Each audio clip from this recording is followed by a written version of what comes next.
평안하십니까 성도 여러분. 오늘은 사사기 14장을 바람둥이 사사 삼손이라는 제목으로 묵상하겠습니다. 이번 달 마지막 시간인데요, 한 달 동안 함께 은혜를 나눌 수 있어서 감사했습니다. 하나님이 불완전한 인물 삼손을 통해 어떻게 이스라엘을 구원하는 일을 시작하시는지 살펴보도록 하겠습니다.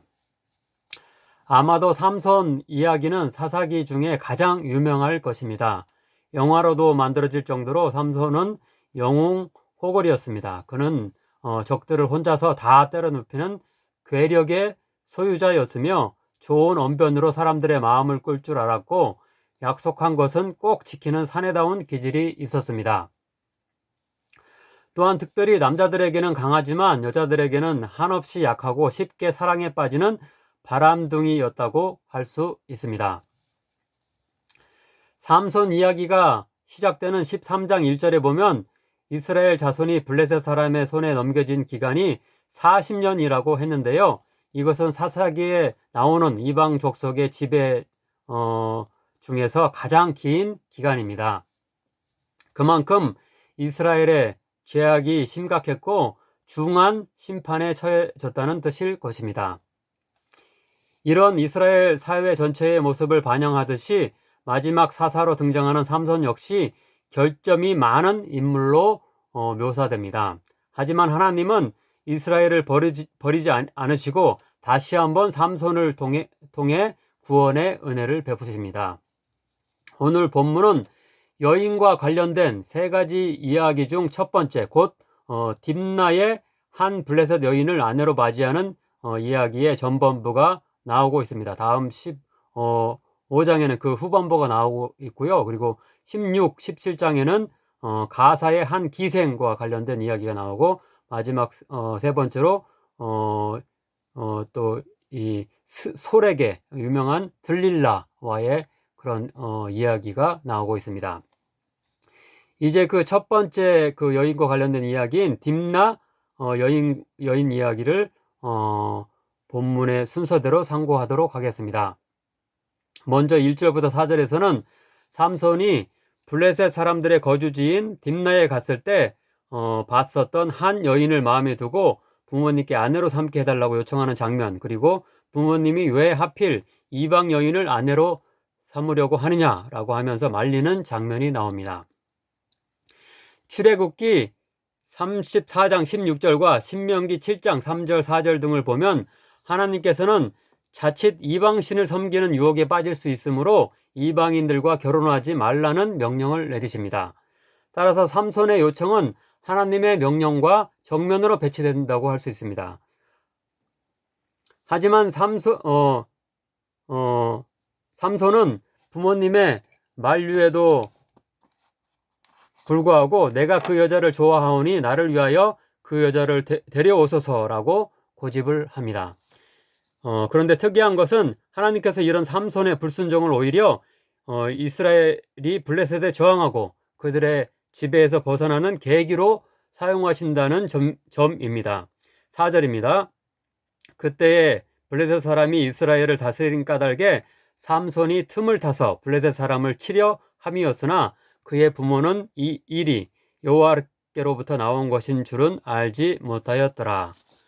로마서 8장 28절은 모든 것이 협력하여 선을 이룬다 라고 말씀하는데요. 삼손의 불순종과 불완전함까지도 사용하셔서 하나님은 당시 블레셋 문화에 거의 완전히 정복되고 통합되어 구분이 되지 않는 이스라엘과 블레셋 사이에 다시금 균열과 다툼이 일어나게 하시고 이스라엘이 블레셋에 저항하며 그 영향력에서 벗어나게 하십니다. 즉 이후 여인 이야기들을 보면 그 여인들 때문에 삼손과 블레셋 주민 간에 다툼이 일어나게 되고 삼손이 그들을 물리치는 결과가 공통적으로 나타납니다. 따라서 15장 20절과 16장 31절은 삼손이 20년 동안 사사의 역할을 했다고 묘사합니다. 이런 바람둥이 같은 모습, 그런 때로 불순종하는 모습들이 나타나지만 사사의 역할을 20년 동안 했다라고 명확하게 밝혀주고 있습니다. 비록 그가 불완전한 인격의 소유자였으며 본의 아니게 블레셋 블레셋과의 다툼에 연루되긴 했지만 그의 의도하고는 별로 상관없이 하나님의 그런 계획하심에 의해서 블레셋과의 다툼에 연루되긴 했지만 그래도 그의 존재 때문에 블레셋이 이스라엘을 함부로 하지 못하고 이스라엘이 일정 정도의 자유와 안전을 누렸다는 말씀입니다.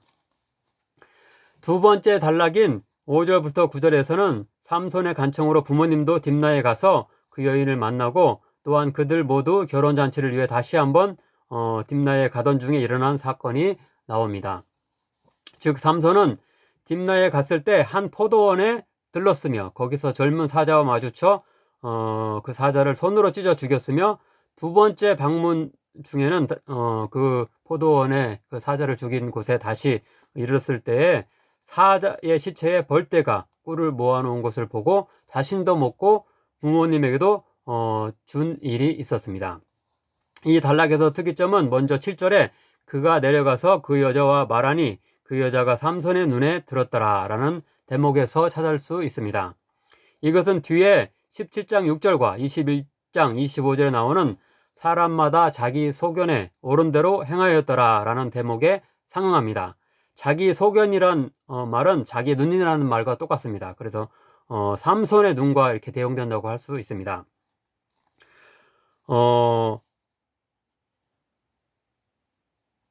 곧 하나님의 말씀보다는 삼손과 이스라엘 백성 모두 자기 자신의 눈, 곧 자신들의 생각대로 행동했다는 이야기입니다.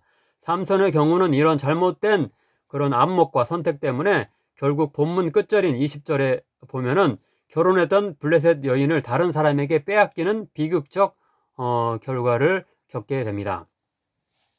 다음으로 이 단락에서 삼손은 앞서 14장에 나오는 나실인으로서의 서원을 어긴 것을 볼 수 있습니다. 이렇게 삼손의 부모가 이렇게 자녀를 갖지 못하게 됐는데 하나님의 사자가 이렇게 나타나서 그들에게 자녀를 주시겠다고 약속했는데 그 대신에 나실로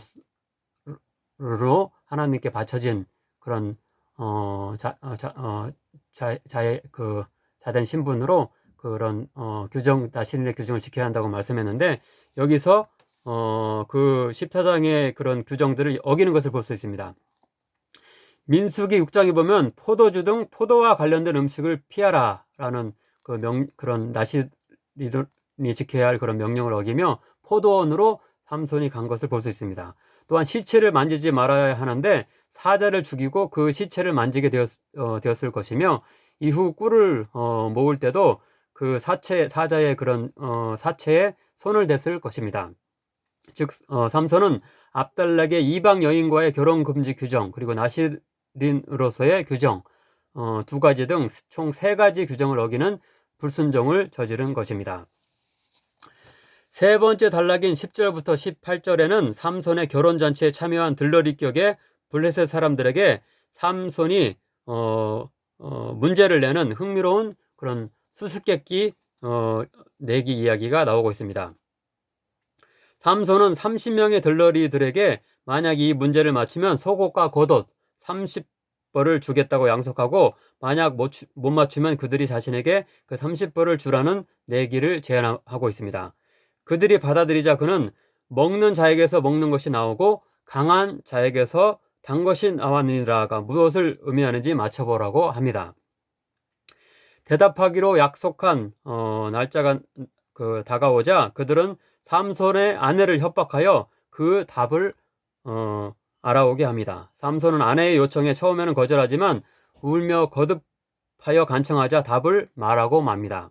결국 그들은 삼손의 아내의 말을 전해 듣고 무엇이 꿀보다 달겠으며 무엇이 사자보다 강하겠는지라는 정답을 이야기합니다. 따라서 이런 그 아내의 배신으로 인한 그들의 그런 대답과 그런 삼손의 그 손해로 인해서 19절을 보면 삼손이 화가 나서 다른 블레셋 마을인 아스글론에 가서 30명을 죽이고 옷을 빼앗아 와서 그들에게 약속대로 옷 30벌을 주고 아내를 그냥 이렇게 블레셋 지역에 그냥 놔둬버리고 자신의 집에 돌아오고 마는 것이 기록되고 있습니다. 더욱이 그가 없는 사이 그의 아내는 그 그 들러리 중에 한 명에게 주어지는 비극적 결과도 도출됩니다. 우리들도 혹 하나님의 말씀보다는 내 눈과 생각이 옳은 대로 충동적으로 행동하는 경우는 없습니까?